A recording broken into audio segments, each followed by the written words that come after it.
Bonjour tout le monde. S'il y a bien un genre qui a toujours suscité l'engouement du public, en littérature comme au cinéma, c'est bien le genre de l'horreur. Parce que concrètement, on aime tous avoir peur. On aime tous éteindre la lumière et se plonger, seul ou en groupe, dans un univers menaçant, rempli de monstres chelous, de tueurs psychotiques. Et le genre de l'horreur au cinéma, il a accouché de 1000 sous-genres, du slasher au survival en passant par le fan footage, et de nombreux artistes se sont un petit peu appropriés les codes pour réaliser des merveilles de films cultes ou de concepts assez géniaux. Et de Shining à Saw, du projet Blair Witch à Vendredi 13, il y a vraiment beaucoup de films cultes dans ce genre. Mais voilà, parmi ces grands films connus de tous, il y a aussi des petits trésors oubliés. Ces pépites que vous avez peut-être déjà vus, mais qui sont juste pas rentrés dans la postérité. Et c'est des films moins connus et qui méritent largement d'être découverts ou redécouverts. Du coup, vous connaissez le taf, votre serviteur a sélectionné dans cette vidéo 5 films d'horreur, qui sont tous, vous allez voir, très très différents, mais qui valent tous vraiment le détour. Et voilà, donc on parle trop peu à mon goût. C'est parti pour ces trésors cachés du cinéma d'horreur.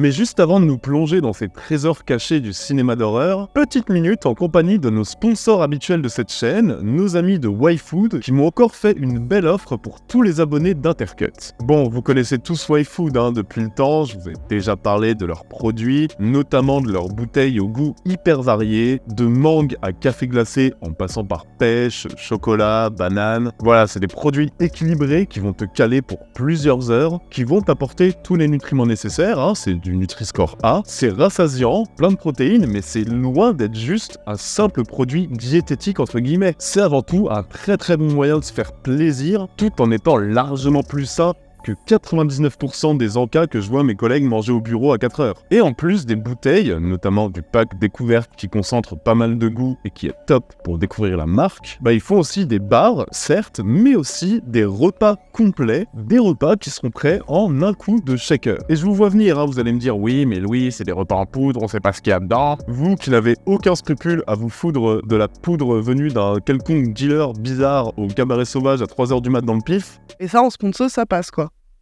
Je sais pas. J'ai le droit de dire ça? Non mais oui, bien sûr que non, t'as pas le droit.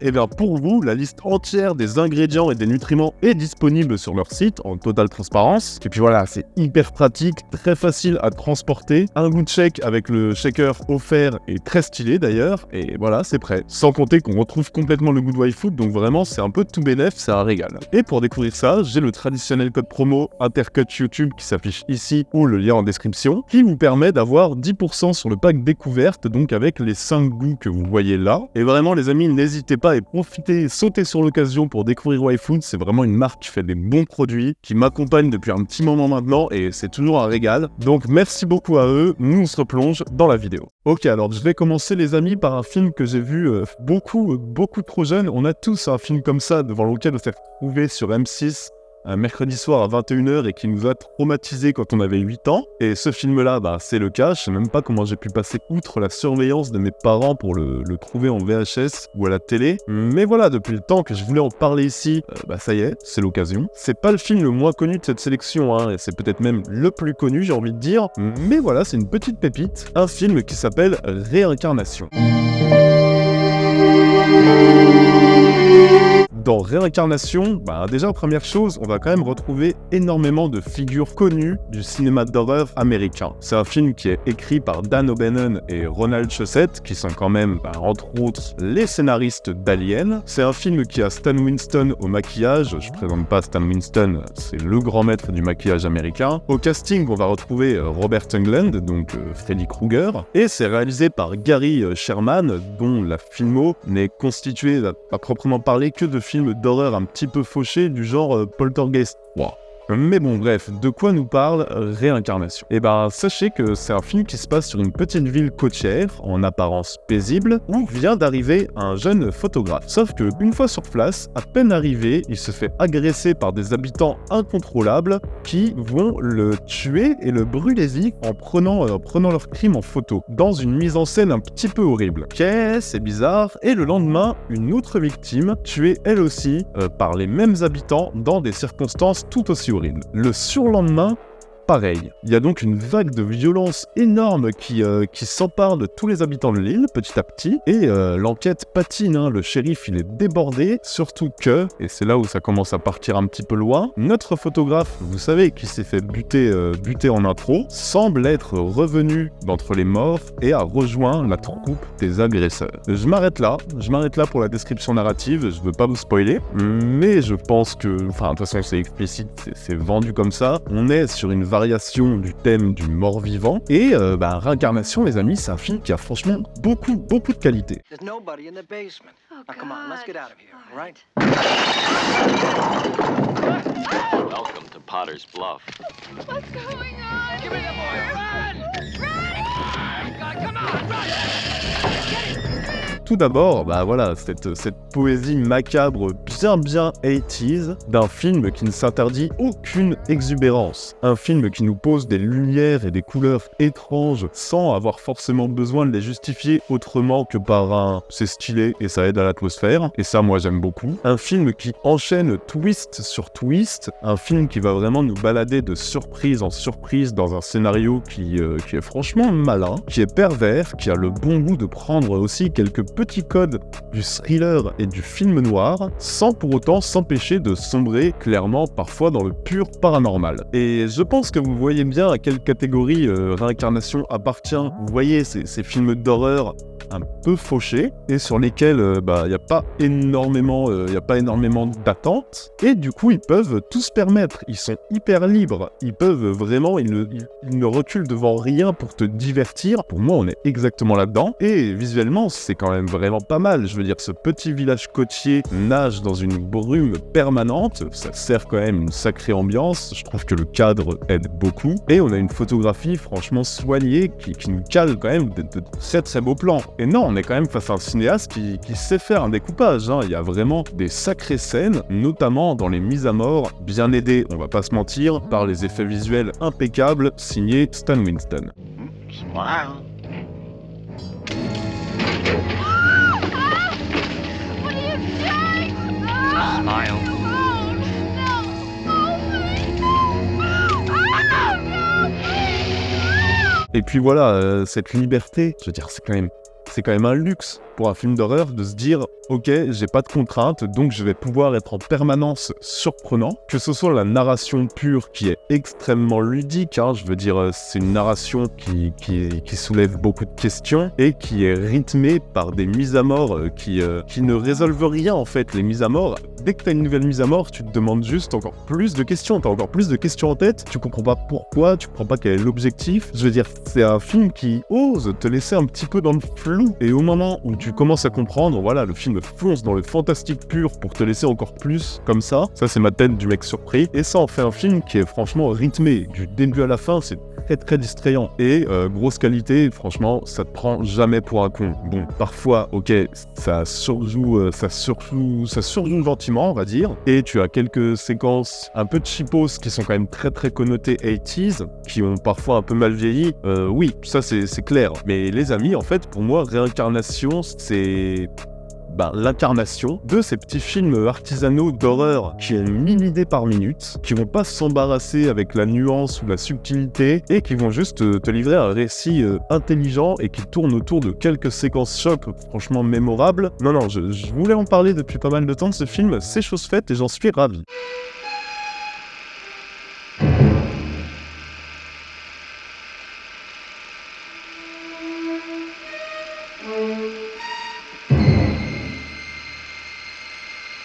Ok, alors pour le deuxième film, les amis, là on est clairement sur la définition même d'un trésor caché du cinéma d'horreur. Pourtant un film assez récent, puisque moi je l'avais découvert en 2018 à Gérardmer, où il était projeté complet, je crois, de mémoire, et il y a très peu de gens qui en ont parlé de ce film. C'est un film basque, c'est un premier film aussi, qui est produit par Alex de la Iglesia, qui est un cinéaste dont je parle beaucoup sur Intercut, que j'adore. C'est un film qui s'appelle Elementary. Et vous allez voir, quand j'ai cité Alex de la Iglesia en producteur, bon, c'est pas pour rien, en fait c'est un film qui est très proche du cinéma de Alex de la Iglesia. Et ça part d'un synopsis très accrocheur. Ça se passe dans une Espagne qui est encore traumatisée par la guerre, en 1941. Et en 1941, on envoie un homme enquêter sur une légende, un mystérieux forgeron solitaire qui vivrait reclus au cœur de la forêt. De sa hutte, on entend des cris infernaux, les villageois en ont peur, ils le craignent, et on l'accuse même d'avoir passé un pacte avec le diable. Et lorsqu'une gamine qui s'aventure un peu trop proche va disparaître, les villageois m'ont mené une cavale contre le forgeron et découvrir ses terribles secrets. J'en dis pas plus, mais vous voyez bien qu'on est sur une sorte de légende urbaine teintée de mythologie folklorique, et sur un film qui prendra la forme d'un conte morbide, mais qui mettra un point d'honneur à vraiment toujours te prendre à contre-pied. Aisha? Segin salatarik. Lagundu arren. Atera nazazu hemendik. Bera itzuli baino lehen. Et tout en te livrant un vrai film d'horreur parfaitement photographié, au sens du cadre et de la direction artistique, franchement, à tomber, hein, je pense que vous le voyez bien aux images. C'est quand même un film dont on sent qu'il est réalisé par des amoureux du genre et par des gens très talentueux à la technique. Et ben le cinéaste Paul Urquijo Alijo, donc c'est le premier film, hein, je le rappelle, s'amuse à faire de son film une sorte de farce, en fait, un petit peu grotesque, qui lorgne vers l'absurde le temps de quelques séquences, et ça c'est dangereux, parce que c'est difficile quand tu t'autorises ce genre de séquences, parce que franchement marrante et too much, de continuer à faire peur. Si ton spectateur il se dit en permanence ouais bah c'est too much, j'y crois pas, comment veux-tu qu'il ait peur? Là, je trouve que c'est quand même hyper bien dosé. Ça trahit jamais les enjeux, le suspense ou l'angoisse. Et franchement c'est fort, hein, parce que je trouve, par exemple, moi j'ai quand même beaucoup pensé à Sam Raimi et à son Jusqu'en Enfer en voyant ce film. Je trouve que c'est encore mieux géré que le Jusqu'en Enfer de Sam Raimi dans cette espèce de mélange too much, grotesque et pure horreur. Je trouve que Elementary est encore plus captivant, et voilà, enfin, je m'attarde un petit peu dessus, mais visuellement, les amis, c'est quand même du grand spectacle, quoi. Je précise que le film est en basque, mais voilà, il existe une version Blu-ray en VostFR qui est trouvable assez facilement sur les internets, et vraiment, Elementary, c'est un film qui mérite d'être largement plus connu, c'est une petite pépite que je vous conseille.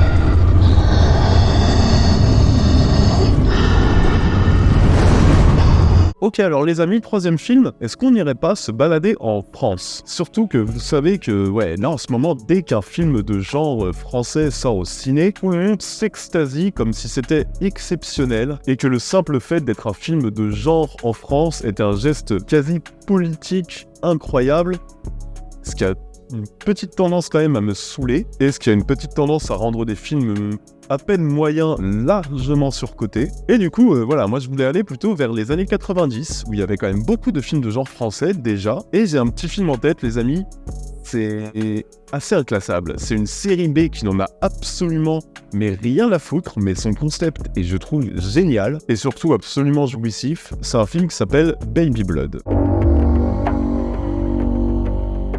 Baby Blood, c'est mon petit écart que je vous glisse là avant de revenir à des films peut-être un petit peu plus sérieux. Mais les amis, je me devais de vous parler de Baby Blood. Jugez plutôt, on va suivre Yanka, qui est une jeune femme de 23 ans. Bon, elle se tape le gérant d'un cirque itinérant qui s'en fout un peu d'elle. C'est sa maîtresse, mais bon, voilà, c'est pas un grand amour. Et ce gérant du cirque, il vient d'ailleurs d'accueillir un léopard pour son prochain spectacle. Super! Sauf que le lendemain, ce léopard, on le retrouve défoncé sous la forme d'un amas de chair sanguinolente, un peu comme les chiens de The Thing, en gros. C'est vraiment de la chair à vif, il a été tué on ne sait pas par quoi, et alors qu'on recherche le coupable, un étrange parasite s'échappe du corps du léopard pour s'introduire dans le corps de Yanka. Le lendemain, notre amie Yanka se retrouve enceinte d'un être sanguinaire qui lui parle et qui la contrôle pour satisfaire sa soif de sang humain. Vous me direz que c'est quand même tout un programme. Et les amis, alors,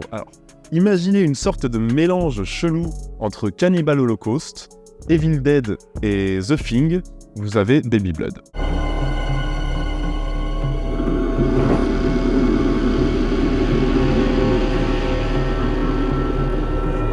Je vais faire quand même très attention aux images que je vous montre les amis, mais au pitch, vous vous doutez bien qu'on va aller quand même vers du body horror bien dégueulasse, avec des mises à mort bien nombreuses et bien sanglantes, mais attention, Baby Blood c'est pas que ça.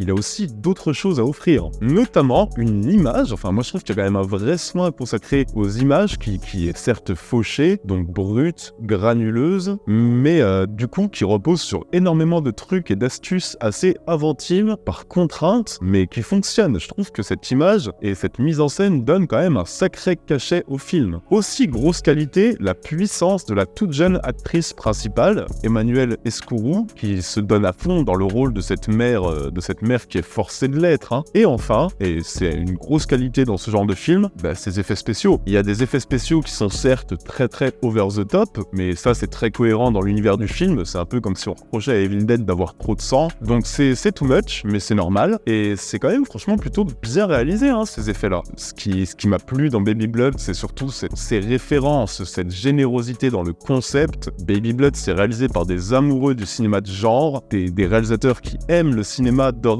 sans aucun cynisme, au premier degré. Ça, je trouve que ça se voit, et surtout, je trouve que ça change tout, quoi. Alors oui, c'est moins léché, c'est moins maîtrisé que les autres films que je cite dans cette vidéo, mais c'est clairement pas moins intéressant, je trouve. Ah, et d'ailleurs, j'ai oublié de vous dire, il y a des petits caméos. On a notamment Jacques Audiard et Alain Chabat qui se font défoncer. Ça fait toujours marrer de voir ça dans une grosse série B comme ça qui tâche. Franchement, Baby Blood, c'est un ovni à voir absolument, et c'est une petite pépite du cinéma français quand même, je trouve.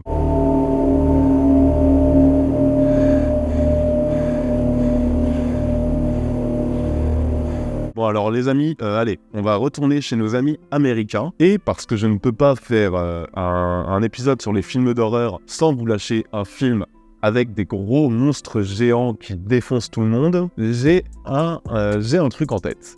Mais je vais pas vous mentir, je vais tricher un petit peu. Je vais tricher parce qu'il y a une œuvre dont j'ai vraiment envie de vous parler. C'est le film qui a bercé mon enfance. C'est un téléfilm en 2 parties qui, je pense, va parler à tous les gens de ma génération qui sont aussi nombreux à l'avoir oublié, mais je pense que en reparler là va vous faire un petit « Ah putain, ça existe, c'est vrai !» C'est pas un film à proprement parler, comme je l'ai dit, c'est un téléfilm, mais clairement les amis, le shot de nostalgie, il a été énorme. Est-ce que vous vous souvenez de La Bête ?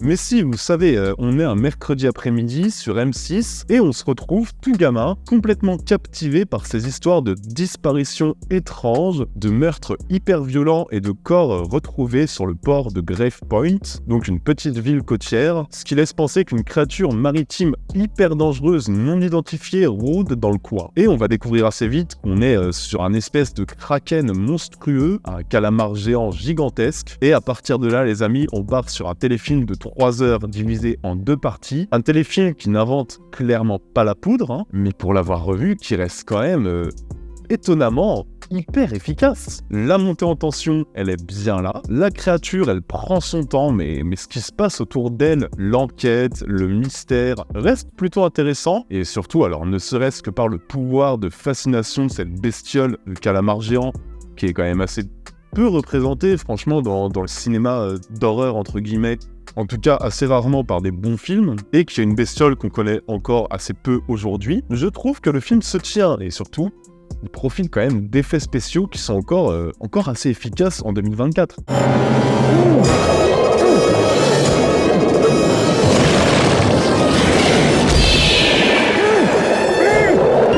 Et le film se permet même quelques petits rebondissements, quelques surprises, de beaux décors, des idées intéressantes, notamment dans la manière de filmer les attaques du monstre. Bon, même si par contre, je vais pas vous mentir hein, les amis, on est sur les dents de la mer, mais sans la thune et sans Steven Spielberg. Mais clairement, il y a beaucoup des dents de la mer dans La Bête. Mais je veux dire, il y a beaucoup des dents de la mer dans globalement tous les films qui filment des bestioles sous-marines dangereuses, quoi. Mais franchement, ça reste tellement mieux exécuté et même mieux joué que 90% des gros films de bestioles sous-marines que franchement, le revoir en 2024, ça fait que conforter sa petite situation, sa petite réputation de bonbon de nostalgie, en fait, à mes yeux. Les amis, franchement, je pense qu'on sera nombreux dans les commentaires à me dire, mais putain, ouais, je me souviens de ce film, la dinguerie, je l'avais complètement zappé. Moi-même, je l'avais oublié. Mais franchement, prenez du popcorn, prenez un bon gros pack de bière bien cheap et lancez-vous, hein, les amis. C'est un plaisir qui est même pas coupable. Je voulais absolument parler dans cette vidéo. Limite, je suis pas loin d'avoir fait la vidéo pour ce film, je vais pas vous mentir.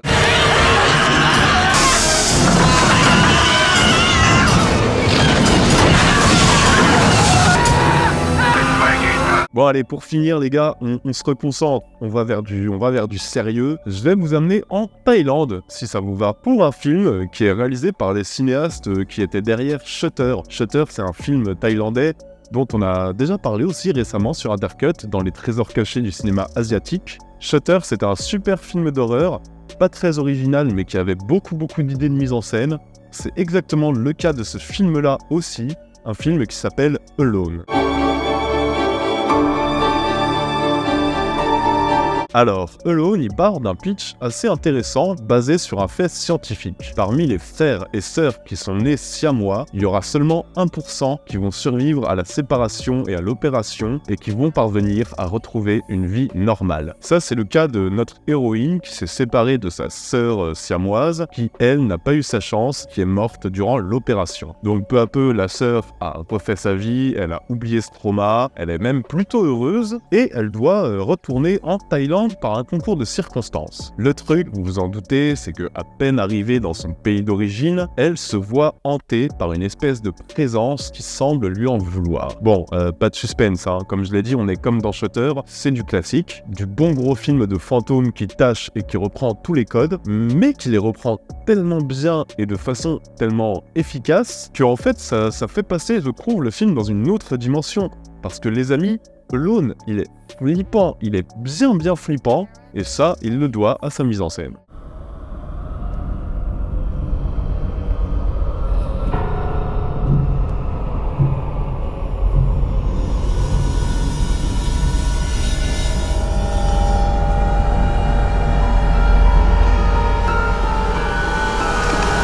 Franchement, ouais, Alone regorge de scènes très intelligentes, des scènes qui prennent leur temps, des scènes qui ont aussi un sens symbolique, et surtout des scènes qui n'hésitent pas à être assez impitoyables. Déjà parce qu'on est vraiment face à une vraie menace, une présence qui n'hésite pas à être hyper menaçante physiquement, qui est pas juste un petit fantôme qui te regarde faire ta vie dans ton coin et qui apparaît de temps en temps pour faire un petit jumpscare. Là, clairement, voilà, la présence s'en prend physiquement à l'héroïne, une héroïne qui n'aura aucun réconfort du début à la fin du film, c'est quand même assez terrible, et d'autant plus que voilà, cette entité, elle est partout. On la cherche du coin de l'œil, elle hante chaque scène de sa présence, ce qui est d'ailleurs un gros point fort pour l'ambiance, et ça, les cinéastes, ils l'ont bien compris, puisqu'au niveau de la mise en scène et du découpage, en fait, ils vont te bombarder d'énormément de cadres qui sont très malins, très pervers, des cadres qui vont en permanence laisser énormément d'espace et d'air autour de notre personnage, ce qui fait qu'en fait, on va chercher en permanence où se cache l'entité ou la présence dans les décors, dans les recoins, dans les angles. C'est plutôt malin. Ça n'invente pas la poudre, je suis d'accord, mais dans le genre film de genre asiatique hyper efficace, pur film d'horreur psychologique presque plus proche d'un David Cronenberg que d'un The Grudge, et surtout film qui sait ce qu'il a à faire, qui le fait très bien et qui est vraiment plutôt réussi en termes de flip, il fait largement le taf, et Alone, je voulais absolument le mentionner ici.